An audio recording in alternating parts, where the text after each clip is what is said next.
The speaker is Dario Coscia from the International School of Advanced Studies in Italy.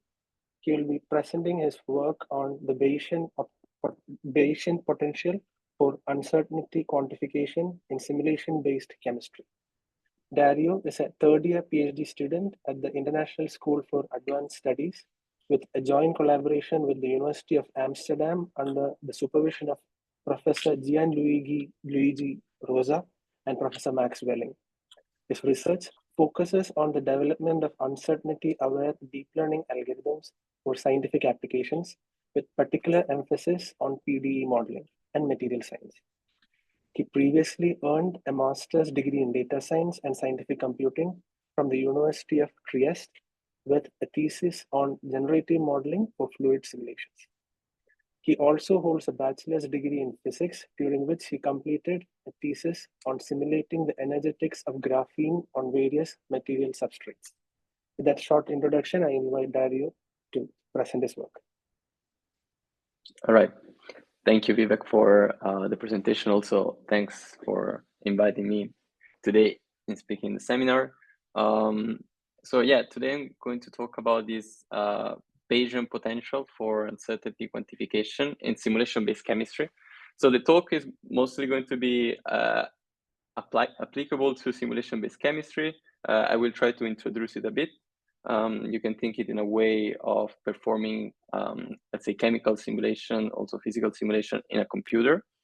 And we will talk about machine learning. So how can machine learning do it? And then there's this Bayesian potential that I added in the title is a double meaning. The first meaning is that I will present a Bayesian version of GNNs, which are usually used for modeling potential energy surface. And also the second meaning is the potential that Bayesian learning can have in uncertainty quantification. So I will show some examples where Bayesian learning actually could help in this field.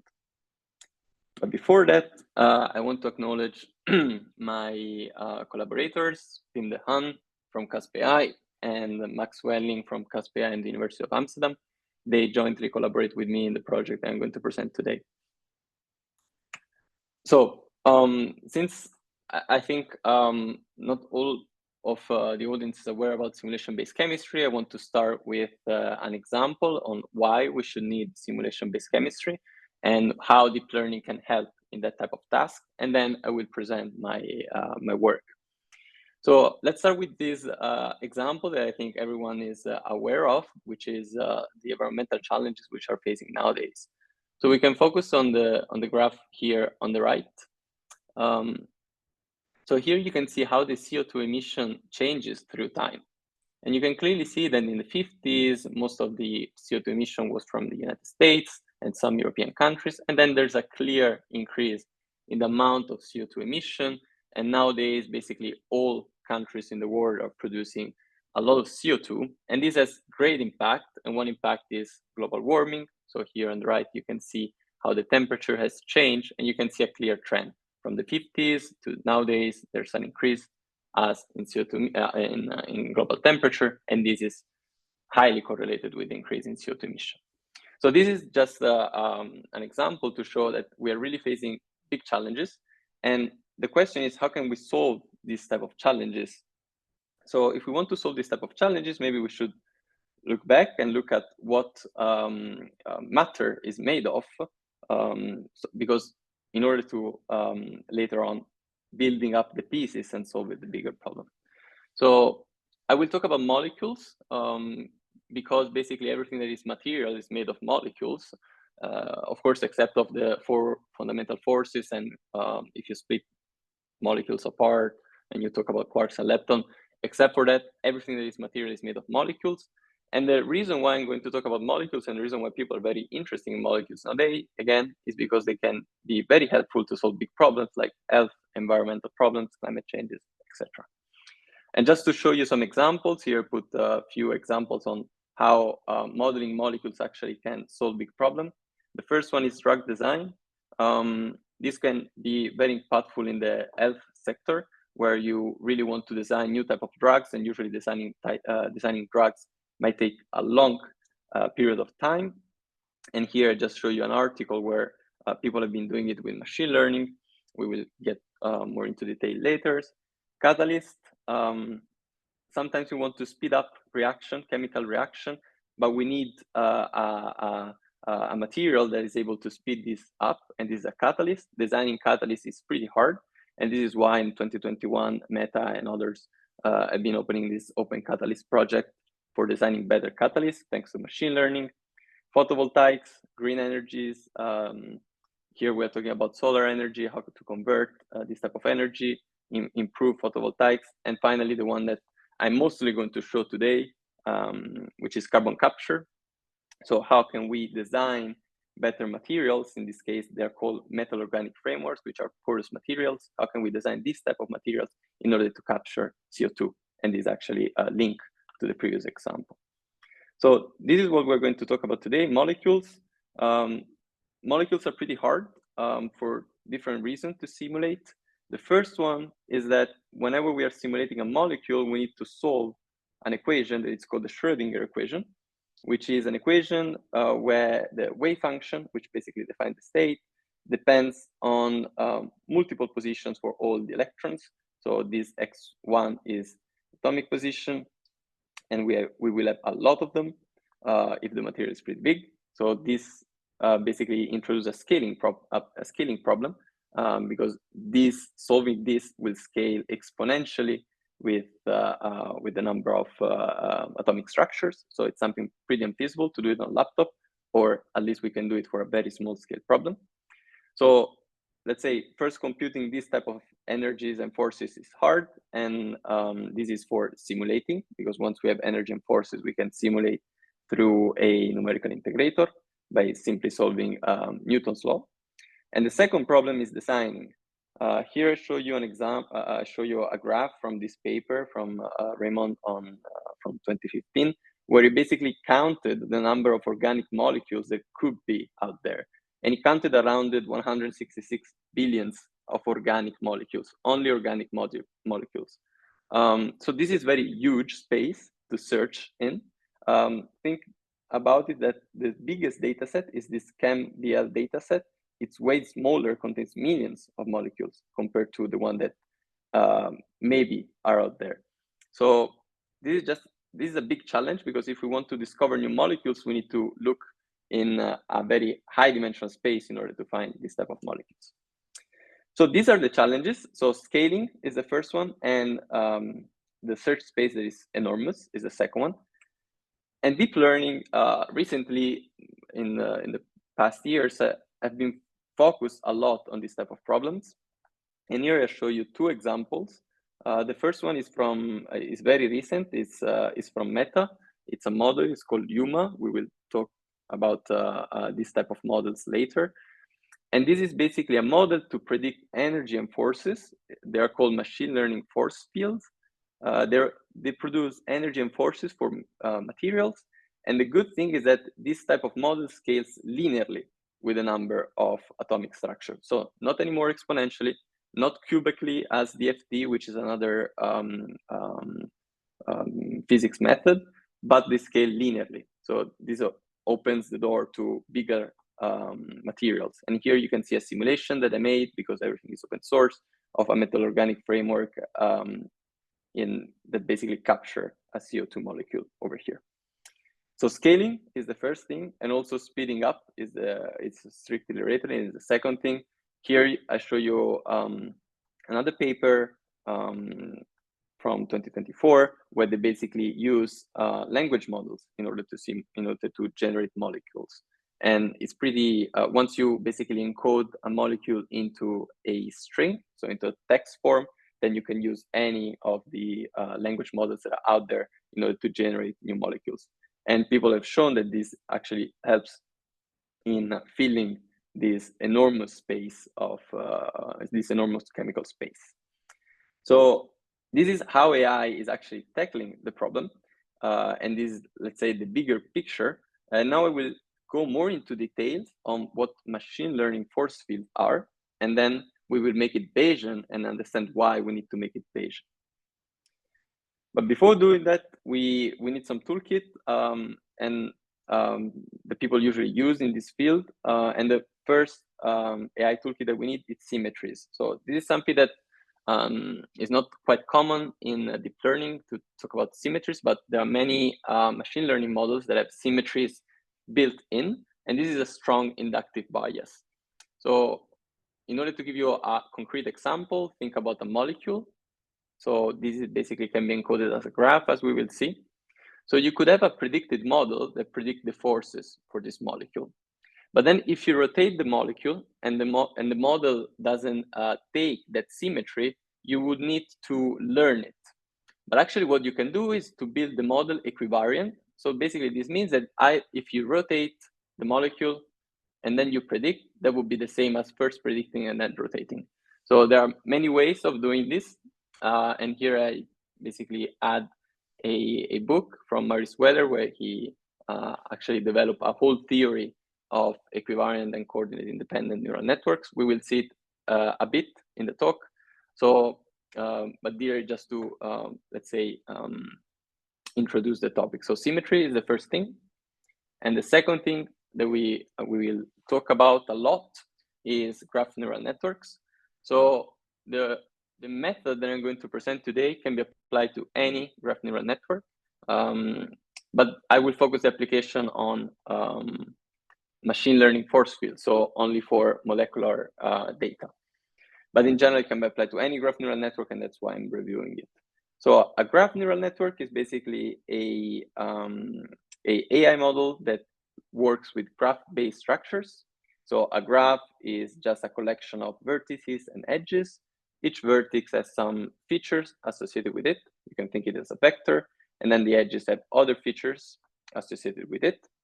And how do you learn? You learn by doing the so-called message passing algorithm. Basically, any form of graph neural network that you can see out there, graph attention network or whatever, can be written as a message passing algorithm. And the algorithm is as follows. You have a message function, which is usually a nonlinear function, which depends on some parameters. So thinking about like a neural network, for example.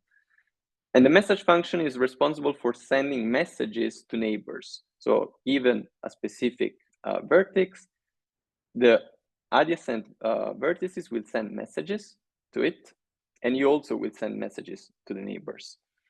Then we will aggregate these messages, and this has to be permutation invariant. And here again, the concept of symmetries. And this is because we can exchange the naming of two vertices without changing their overall behavior. And once you have this message, which is basically the aggregation of the single messages, you will update the state H. And the update, again, is done with a nonlinear function, which takes the previous state and the message. And you can think this as well as a neural network. So this is how a GNN layer works. And if you want to do a graph neural network, you basically stack multiple GNN layers. Maybe you embed the edge features and the node feature before that. But the overall pipeline is the same. And you just stack multiple of them because you want not only first neighbor, let's say, dependency, but you also want to explore a bit the graph. And if you stack more, you will basically explore other orders of neighborhoods. You can combine the two. You can combine symmetries and you can combine graph neural networks to build equivariant graph neural networks. And here I show you an example from Victor Santorras. This is a paper that got published in ICML in 2022. And the idea here is that the graph neural network will have to be equivariant. So again, what we talked about before about symmetries with respect to a specific group. So we will need to write the message passing framework in a way that it respects this equivariance. And here I show you an example for the EN group, basically the group of roto translation in n dimension. So here, if you rotate and translate, nothing should happen for being invariant. And you can easily do this by basically writing in the following form. I will not go into the detail, but you can see that, for example, if X is a position, putting it in the norm basically makes this object invariant with respect to EN, because you can either rotate and translate this rotate and translate this by the same matrices, and the norm will cancel that. Okay, so we talked about equivariant graph neural network. We talked about symmetries. Why? Because we will talk about machine learning interatomic potential, and this basically link to the title, the Bayesian potential. So is the second word, potential. So machine learning interatomic potential are basically data-driven, usually equivariant graph neural network that are used to predict energy and forces of physical structure. So roughly speaking, you can have a physical structure, which you can then encode it as a graph. Each, under the Born-Oppenheimer approximation, you can basically compute the energy and the forces as only functions of the positions and the atomic number. So you basically have atomic number and positions as the features that you can later learn with a graph neural network, and you can predict energy and forces for that. So now, one detail that people usually take care in this field is whether we want the model to be conservative or direct. We will see both type of models, so I might introduce what that means. A conservative model basically means that the forces are obtaining as the negative gradient with respect to the energies, and this ensure that the model is conservative. So if you basically don't do work if you do a closed loop. And an example of this model is Maze and Yuma, which is the model that we saw before. But sometimes, of course, this is not what you want, because this is slow, because you have to take automatic differentiation of big materials, so a lot of variables, and it might be slow. And so people also do these direct models where they basically directly predict energy and forces. Of course, this doesn't ensure that the model is conservative, but the hope is to learn this conservation law by giving a lot of data to the training phase. So the real question now is, this is great. I mean, we understood that molecules are basically fundamental for solving these big problems. We understood that machine learning can help. Graph neural networks are the way to go for basically predicting energy and forces of these materials, but can we trust it? And here on the right, you can see a simulation of a molecule where the energy and the forces for the simulation are predicted by the UMA model that I showed you before. So the UMA model nowadays is the state-of-the-art model, but still you can see that the simulation completely breaks down. And of course, it is not something that a molecule should do. So can we trust this model? Well, we can, but only in, but not always, because sometimes they can make mistakes. And why they make mistakes? Because maybe the training and the test data come from a different distribution. So there's a distribution shift, and this is an OD data for the model.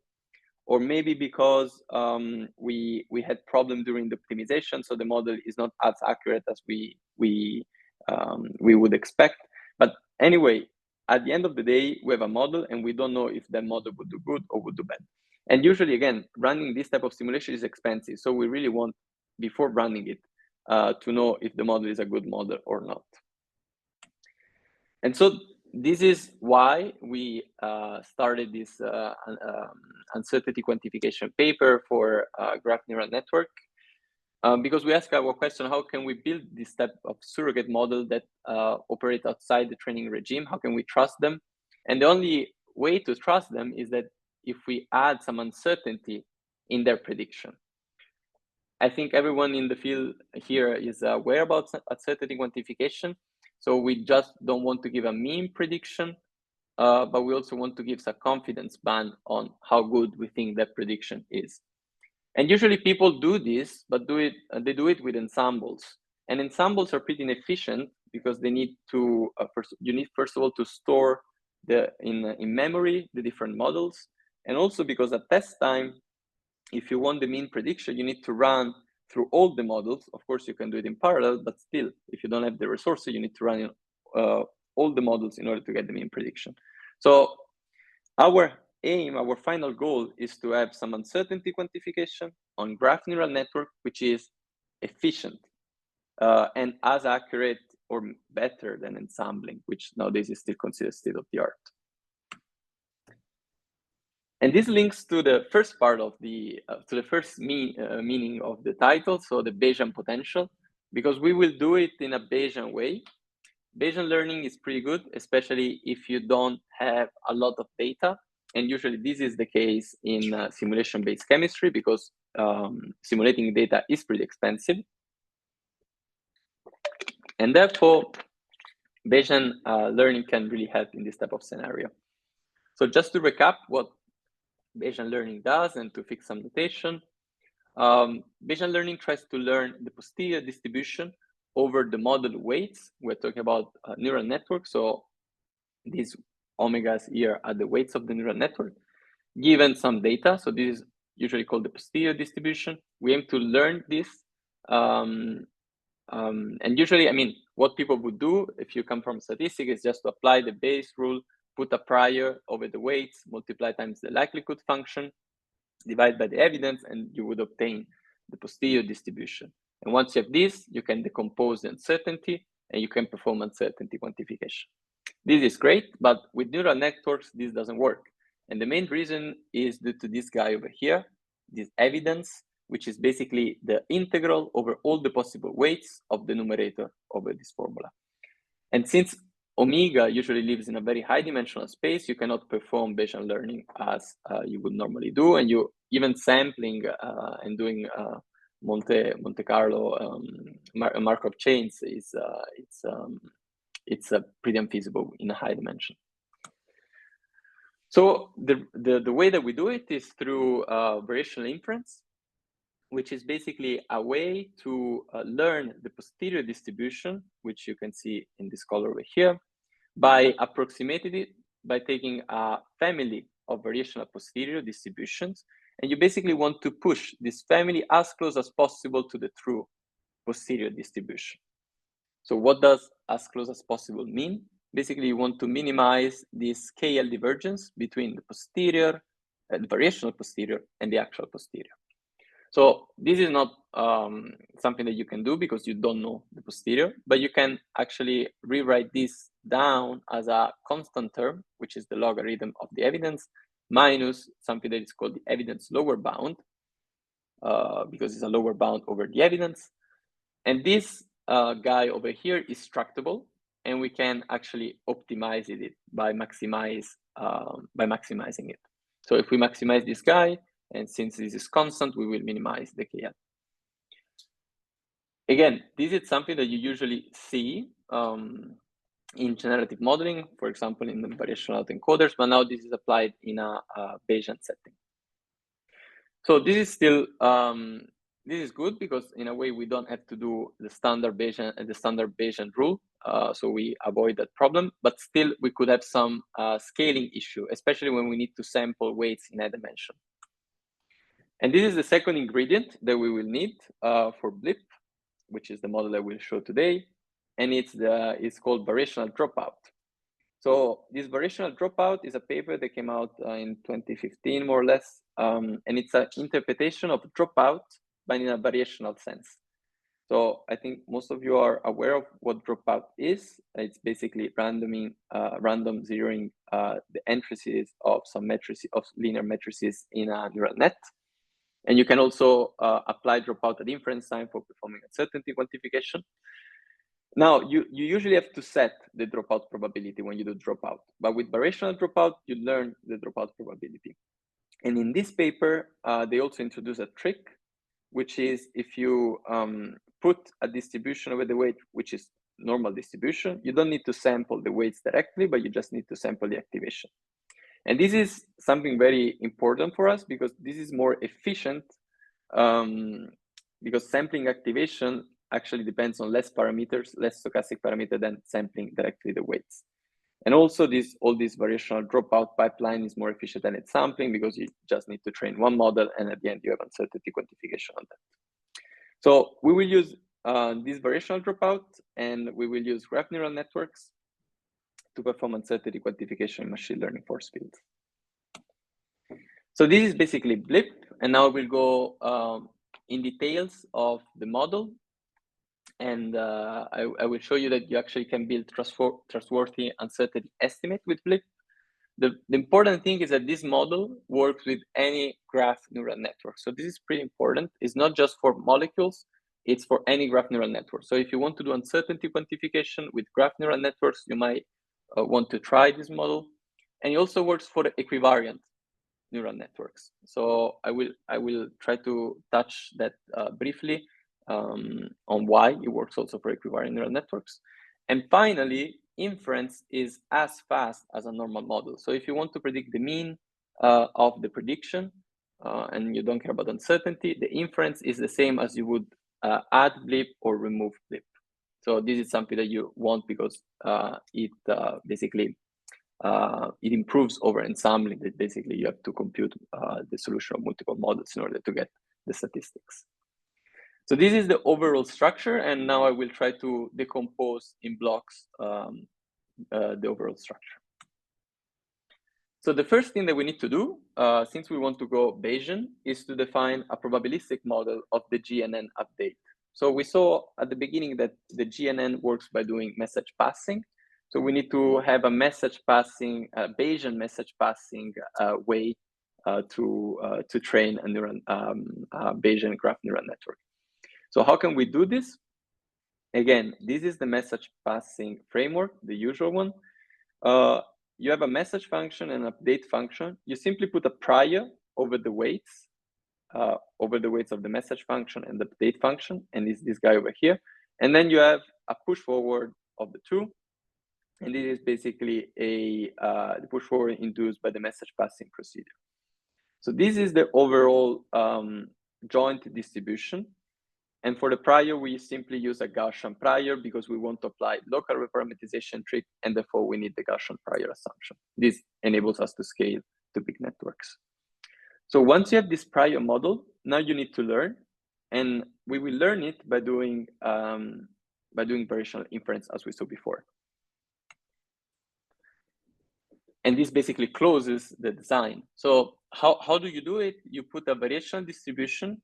Of course, all of this that I'm showing you, all these indices means L is the layer, S is the intermediate layers, M means message, and U means update. And you can think to factorize over all of these layers, so assuming independency. If you factorize, you basically have that the full distribution is the product of the single ones, and therefore I'm showing only the single ones. So the posterior distribution now is amortized over the physical structure, or in other words, is amortized over the graph input. This basically means that the distribution over the weights now can be written as a normal distribution with some mean function that we need to learn, and some standard deviation where the standard deviation is scaled by this coefficient, alpha for the message function and beta for the update function. So this alpha and this beta depend on the input. So the overall pipeline would be as follows. You have the physical structure, you encode it in a graph, and given this graph, you pass it through a neural network and you obtain these scale coefficients. Once you have this scale coefficient, you basically sample some weights by scaling the static deterministic weight of the message and the update function. So you scale them. And then once you have this, you basically broadcast it and do standard message passing. So why this is good? This is good, first of all, because this process, this inference network is just run once because it depends only on the input. So once you obtain this alpha, you can broadcast them.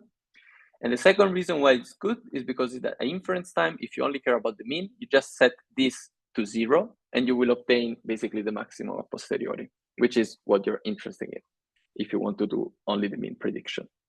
So this is also basically it's good for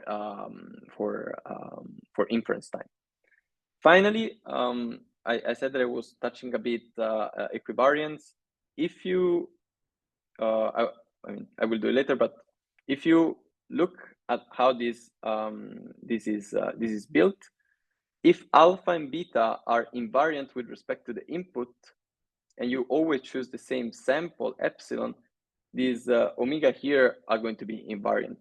And if you if you basically only care about invariant features, the overall network will remain invariant. So this is how you can also apply to invariant to equivariant neural networks. Okay, how do you learn? Learning is pretty similar to what you usually do in graph neural networks, but you need to add a constraint. We saw it before with the evidence lower bound. So you have the expected log likelihood first, which can be, for example, the mean square error between predicted and real energies, if you don't care about the variance of the likelihood. And then you have a regularization term, which is basically what it was before in the elbow, which keep the posterior close to the prior. And by the way, this guy over here is analytical and depends only on alpha and beta, so you can easily add it in your training loop.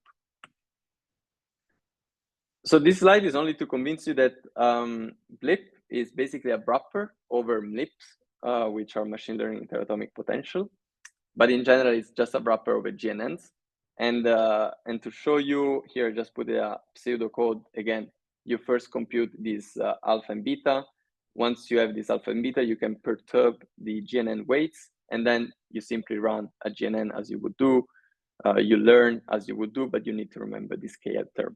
So you can actually code it, and this is how we code it, as a wrapper around already pre-built GNNs. Yeah, again, it remains equivariant if you basically, for any network with learnable layers, can be expressed as unconstrained linear transformation.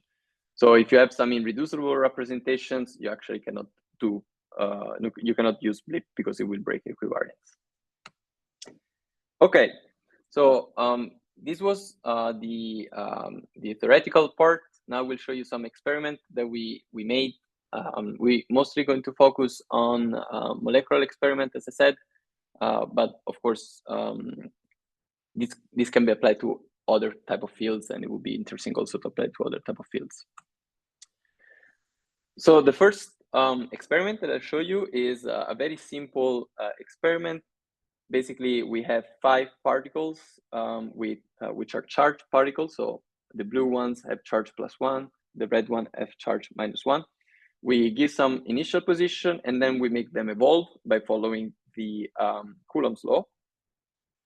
So we just basically integrate the law of motion using the Coulomb force.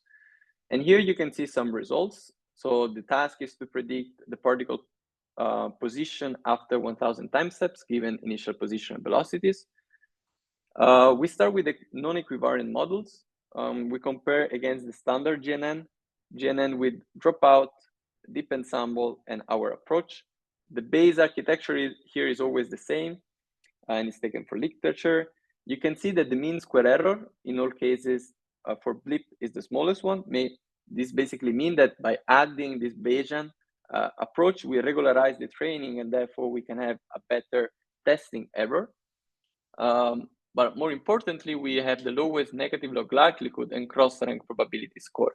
These are uncertainty metrics. The first one measures how well we approximate the density function, while the second one measures how well we approximate the cumulative distribution.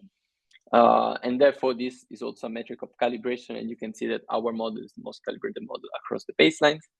Then we said, okay, let's take the same task and go equivariant. Here you can see that deep ensemble performs slightly better than our approach. But still, we're very competitive with deep ensemble. Consider the fact that in order to compute the mean prediction, we just need to run one forward pass against the one against deep ensemble, which scales linearly with the number of ensemble members. And we also do better than MC dropout, and anyway, we always do better than the baseline in the mean prediction. Okay, but now I will show you the experiment that we were most interested in, which is modeling energies and forces, quantum mechanical energies and forces in materials. And I will start with showing how BLIP does when faced with out of distribution data. So for this task, we took a very small molecule, which is ammonia. Ammonia is pretty useful as a fertilizer, also has some nice physical phenomena attached to it, which is the nitrogen inversion. which is basically the flip of this nitrogen atom. But the task is, can we predict and can we have a good model in out of distribution data regime? So what we did is to train the model only on small energies and then test it on high energies. And you can see this in this graph over here. So the blue one is the energy we train, and then this one is the energy on what we test. And same for forces. And we train these in a conservative way. So the forces are the negative gradient of the energy. So this is an out of distribution task. And you can see that BLIP performs pretty well and against all the other models that are usually used. So against deep ensemble, but also other type of models. We obtain the lowest mean absolute error in energy and forces. The second model is this deep ensemble, but again, in order to compute this, we only run one forward pass instead of deep ensemble. Dario, I have a question. I have a question because you're comparing with, I mean, variational inference is very inaccurate. So I don't know if the variational trick that you do to the learning the dropout is, but it is traditionally, it's considered very inaccurate. And for example, here in my group, we only use it to compute informative priors, never posteriors. But here you're comparing with weak baselines, for example, deep ensemble. That's, you can see that the energy, the mean energy is the deep ensemble is doing okay for the mean, but not for the uncertainty. But you could compare, for example, since you claim only one run, you can do it with swag or the cycling. You cycle the learning rate. One run, you cycle the learning rate, and then you basically you can take at the minima either the state or even better the weights. And so that will be much better than the deep ensemble. So what I'm saying is, you start with variational inference, which is a suspect in terms of accuracy, but then you also compare with weak baselines. There's no other methods that are used in because I don't know this literature in chemistry. But for example, I was thinking about G2G. I don't know if you know that method. G2G has been around for quite a while. Gaussian embeddings, from graphs to Gaussian embeddings, and that also does the same thing, and it will be a stronger baseline to compare against. Okay, so thanks for the comments. So for the variational inference first, I agree with you. I mean, variational inference is not. Let's go back a bit. Then I will. The independence assumption is very strong, not just the Gaussian assumption, but the independence assumption is the fact when you factorize. Is indeed strong, but the amortization is good. So I would agree with you that if we do so of course independency it's an assumption. So it's we need to do this assumption, otherwise it's hard to learn. But the fact that we amortize over the structure basically means that we can have a very different, let's say, posteriors depending on the structure that we get. So it's always, let's say, so it's not just a single posterior, but we get a family of posterior by amortizing. The independence assumption, I agree, but there are other ways to do it which are not based on the independence assumption and still based on variational dropout. We didn't do it. People did it in the past. We didn't choose it to do it because this was the simplest model that we can come up with, and maybe people will improve it. It was just to, let's say, show that we can actually do it with this type of approach, and that also we can scale with this type of approach. And regarding the baseline, yeah, I agree with you that you can do other type of baselines.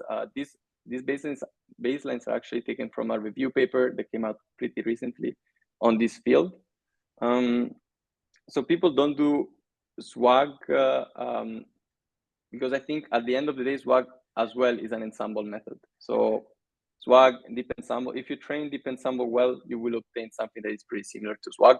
So I guess this is the reason why they do deep ensembling. these other baselines, I took it just because it's, of course, what literature is doing. So, you know, it is, you need to compare against literature. But it would be cool also to compare. I mean, I will write this down, and it would be cool to also see if other stuff can be applied, let's say. I don't know if I answer it. Yeah. I mean, I agree with you. Yeah. Thank you. Thank you. Yeah, I will continue. So you can see here that, again, as I said, deep ensemble is performing well, and BLIP is performing slightly better than deep ensemble.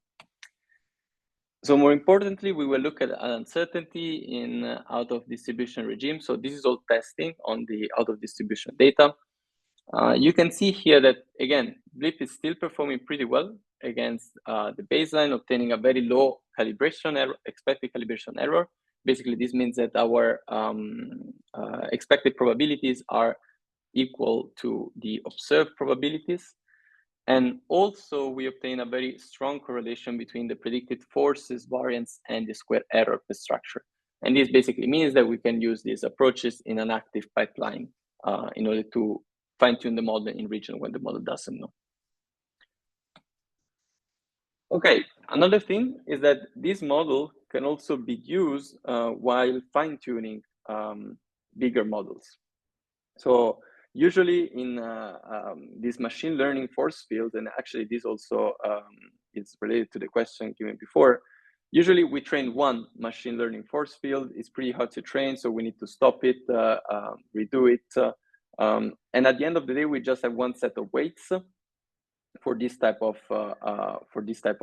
task. And if we want to perform uncertainty quantification, we don't want to retrain from scratch, especially if we have a pre-trained universal, let's say, interatomic potential. You can think it about like a foundation model for materials. So if we already have a pre-trained one and we want just to fine-tune on a specific task, we want to apply a UQ methodology that can be, we want to use a UQ methodology that can be applicable to pre-trained model. And so here we show for the silica structured data set, which is basically a real data set because it contains a lot of atoms. It's pretty hard to simulate due to high bulk regions. We show that, especially in low data regime, fine-tuning with our approach and fine-tuning with standard approaches or ensemble approaches is worse, especially in low data, is better, especially in low data regime. Of course, if you increase a lot of the data, they kind of start to almost do the same, all the models. And this model contains 25 million parameters, and this is basically, again, possible thanks to this variational dropout and this local reparameterization trick. Okay, so I think I'm slightly, I don't know how I'm with the time, but so in conclusion, I talked about this AI for science and the necessity of uncertainty quantification, especially for surrogate modeling. Otherwise, we cannot really apply this type of models because, as you saw from the example of the molecular simulation, having a model doesn't predict well could lead to very wrong results. Then we show BLIP, which is basically this Bayesian approach for uncertainty quantification, which can be used for graph neural networks and equivariant graph neural networks, which achieves state-of-the-art predictive results, at least in quantum potential prediction, but is also scalable to large neural networks. Of course, this is still in early stages. I mean, we have a lot of different applications that we could try this BLIP. PD learning, for example, molecular design, but also thinking more broadly, if we don't think about BLIP, but uncertainty in general, we could apply uncertainty in language models, for example, understanding when a language model may hallucinate and more. So this is just a general conclusion to maybe look more into uncertainty for this type of surrogate models in order to use them more reliably. And with this, I conclude, and I give here the reference of the paper, which is still in archive because we published we just released it. So we will wait for publication. And if there are any questions, I will be more than happy to answer them. Thank you, Dario, for the nice talk. We can now open the floor for questions. Do you have any questions for the speaker? Alan? Hi, Dario. My name is Alan. I'm a PhD student at Brown. It was a really nice talk. I had like 2 questions. Thank you. So BLIP is basically a wrapper over any GNN model, right? So how expensive is the training of BLIP when compared to the original GNN model? Do you have like any comparisons? Yeah, this is a nice point. I should have added in the presentation, so I will add in the future. So at the end of the day, you don't add a big burden into the training for 2 reasons. The first one is that this guy over here is analytical, so it depends only on alpha, so it doesn't depend on samples and stuff, because we use the Gaussian assumptions, of course, and independence. And the second reason is the fact that local reparameterization trick allow to sample activation, and therefore we don't need to sample weights, which is pretty slow if you would do it at every iteration. So I'm not saying that is as fast as GNN, but if you do a long training, like also 1 hour training, you cannot see the difference. It would be a matter of minutes or seconds. So it's nothing that it's too bad, let's say. That's nice. That's nice. Okay. So the second question was like, if I have some architecture where I have some constraints on the weight metrics, for example, like the weight metrics needs to be symmetric or something, can I still apply BLIPs here? You were mentioning something about irreducible representation. So could you like comment more about that? Yeah, sure. So I think I was doing it here. Okay, and maybe take this example because it takes okay. So I'll take this example. So this is a message passing algorithm which is equivariant with respect to EN group. But if you look at this algorithm, this H over here are invariant features. This again is invariant, and this is invariant. So the overall message is invariant. So whatever weights you choose here, even if they are stochastically, the message will be invariant. Of course, you need always to sample the same variable. Otherwise, you will have stochastically equivariant maps. So this is in this example, what I want to stress is the fact that if you work on layers was basically learnable feature are invariant, of course you will have an invariant network. Now, if you apply BLIP into let's say a maze architecture which works on irreducible representations, you would break it. So what you would actually want to do is kind of make it in blocks, okay? Each one for each irreducible representation, sample a different noise, and then apply the BLIP approach. But we didn't do it, and I think it would be a nice research direction to actually do it. So at the moment, this doesn't work if you have some irreducible representation. So it would break for how it's built equivariance. Okay. So basically, like if I have some weight metrics that needs to be symmetric, I cannot sample it such that it's from the Gaussian and still symmetric. Is that? Yeah, because basically, so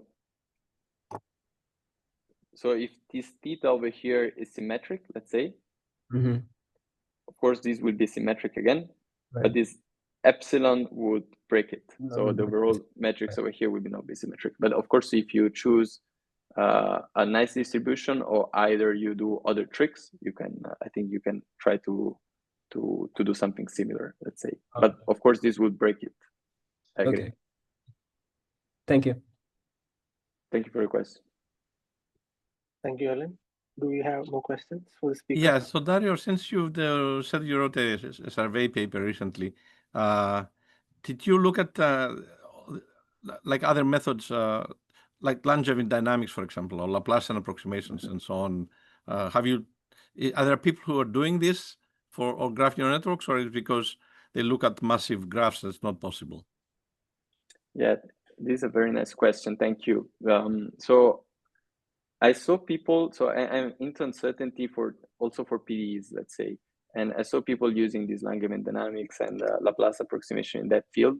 But usually the networks are smaller compared to the networks that we're using here. And also the size, as you suggest, is different, because here we are carrying a lot of atomic structure. So it's a pretty big size. And basically, let's take Laplace approximation, for example. If you have a very big architecture, you cannot compute the Hessian for performing Laplace approximation. So this is the reason why we are caring about Bayesian method that can also be scalable in a sense. So they are not doing it at the moment. But if someone make it scalable, I think people will do it. So people in this domain, they really do just deep ensembling, and they really need for uncertainty quantification in this domain. Yeah. With other type of approaches. We published. I don't know if Jiwei is still there because earlier but Jiwei and myself will publish a paper where we show how you can scale up Bayesian methods. You can beat both in accuracy and speed HMC, and that's very difficult to beat, especially the accuracy of HMC. So we have a paper recently in Science Journal of UQ for that.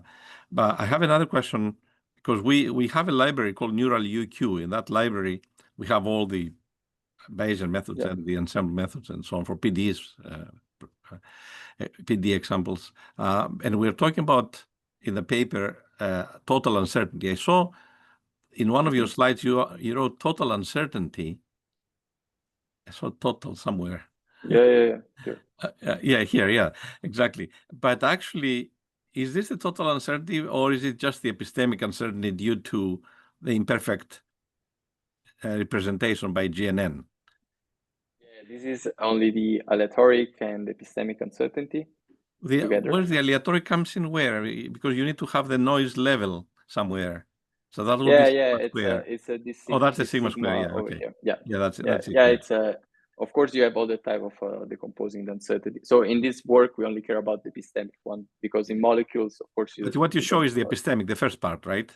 Yeah, exactly. Although you added, did you add noise in the forces when you were doing the message pass? No. That's why we don't have the aleatoric part. Okay. Yeah, because usually you don't want it. I mean, you later use it for doing molecular simulation, so you don't really add the noise. You really want the right forces, let's say. Yeah. Oh, I mean, zero, of course, zero mean. But Jiwei put the paper. But Jiwei, do you want to say something about your method?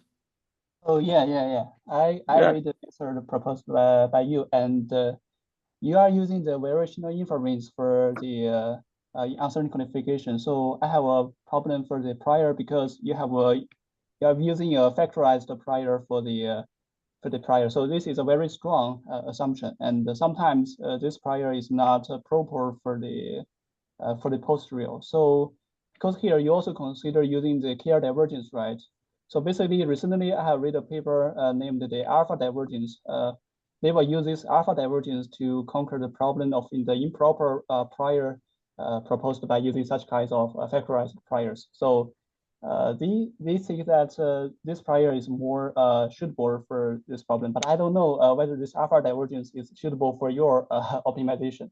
So this is a gradient-based method, and I just use some other methods like the ensemble comma invariant method for the UQ, and this is gradient-free. So for a very large model with many parameters, this method is very fast. So I don't know whether this method is suitable for your problem. Yeah, for this prior setting, I don't know why you set this prior to be this form, because usually we set this prior to be the standard normal distribution. Yeah. Okay. So I will start with the prior. So I don't think this is improper in this case. I mean, this is a simple Gaussian prior. So the posterior that we derive over this, of course, we put it in a variational inference form. But it has been shown in variational dropout that the posterior that you put, if you put this normal prior, is not an improper prior.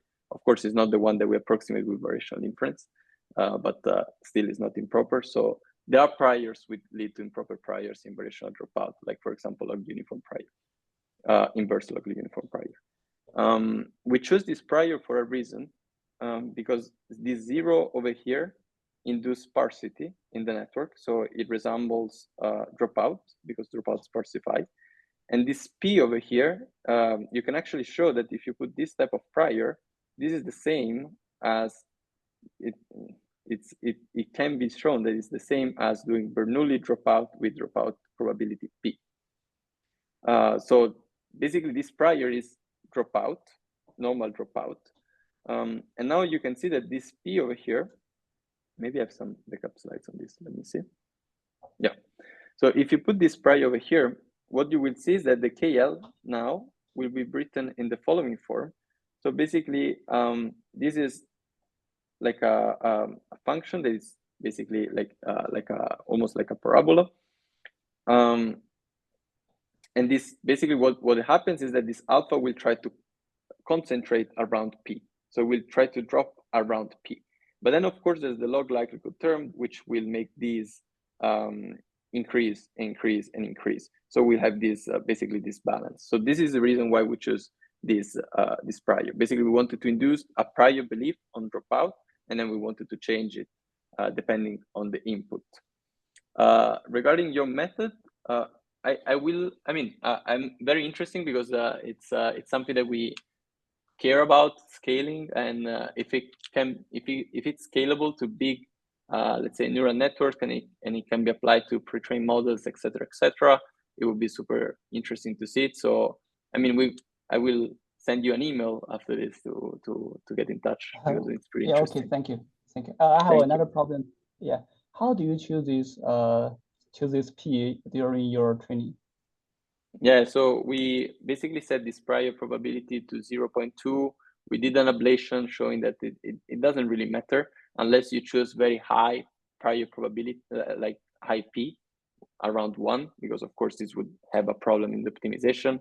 But if you use any dropout probability that you usually use for neural networks, or something between 0 to 0.5, which is what people usually use, you will get some results that are almost always the same. So it's written in the paper anyway. So okay, usually, thank you very much.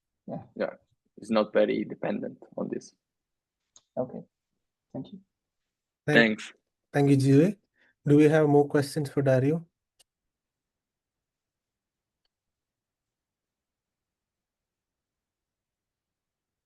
I have a quick question. Yeah.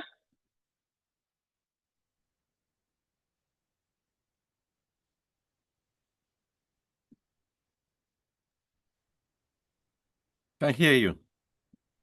Vivek, who is that? Can you introduce himself? Who is the person? So it is Rutvik. Rutvik is a PhD. He can come close to you and he can answer the question. Yeah, that's And introduce yourself. Yeah. Okay, sure. I think now I'm audible, right? Yeah. Hi, Dario. I'm Rutvik. I'm a PhD student here at Brown. That was a great talk. Yeah. My question is, so I think your primary motivation for using graph neural networks was the inductive bias, where you say you have the equivariance, which is inherently imposed, right? So have you also looked at other networks, like for example, convolution also is inherently equivariant, and since training convolutional blocks is easier as compared to graphs, would that also be an alternative approach that would work well? Okay, so convolutional neural network, I mean, this is a type of convolution. So here, so this is a type of convolution in the graph space. So molecules can be represented as graphs. So this is the main reason why people use graph neural network. But convolution is only translational equivariant. So molecules, you can also rotate, for example, a molecule, and the energy should be invariant to that. But with convolution, of course, you cannot, standard convolution, you cannot do this. So if you rotate the molecule, you will obtain something that, of course, is not invariant. So graph, like working in this framework, allows to be more general. But if you really want to look into this, this book by Maurice Weyler is a very nice book. It's his PhD thesis, but it turns out to be like 400 pages book. So he also talks about how to generalize this concept of equivariance and coordinates independent on convolution neural on general convolution neural network. So if you have your, let's say, if you have a symmetry that you want to preserve, maybe this book is pretty useful because it can tell you how to encode this directly in your neural network. So, but yeah. Okay, yeah, that makes sense. Yep, thank you. There is one follow-up question. So when you were explaining about having the inference network where you have the reparameterization trick that you apply, so applying that, how do you ensure, or how is it ensured that the equivariance is not lost? I think you explained something along those lines, talking about how alpha and beta are tuned, or could you walk through that again? Sure. So first of all, let's define the first thing is that if you sample different times, you will not have equivariance, strict equivariance, but you will have distributional equivariance. So equivariance in distribution. If you use the same sample, of course, you will have equivariance. Now, this alpha and this beta over here needs to be invariant with respect to the physical structure. Otherwise, of course, you would basically, if this is not invariant with the physical structure, but it's let's say is not preserving any symmetry, you could rotate the molecule and you would obtain different weights over here, which lead to different results. So you really want to be invariant with respect to the physical structure. So this alpha and this beta needs to be invariant, not equivariant, invariant. Okay, right. And so do you have that induced into the neural network that you use? That do you use some kind of invariant network? Okay. Yeah, here we use a very simple invariant neural network. So basically, since this doesn't, you can either use a graph invariant neural network, but you can also build invariant MLPs by simply using invariant features. So if you use invariant, for example, if you're working on SO, where was it? It was here, yeah. If you're working on the EN group, okay, and you use invariant feature or you use the norms of these invariant features, then the result will always be invariant. And this could be an MLP. So this is how you can build invariant MLPs. But you can also do other stuff like projecting on another space, doing the operation over there and projecting back in order to preserve the symmetry. We did this very simple approach, but of course you can use any invariant network that you want over there. Right, that makes sense. Okay, yeah. Thank you. Yeah, thank you for your question. Thank you, Rutvik. Thank you, Dario, again. And do we have any other questions for the speaker?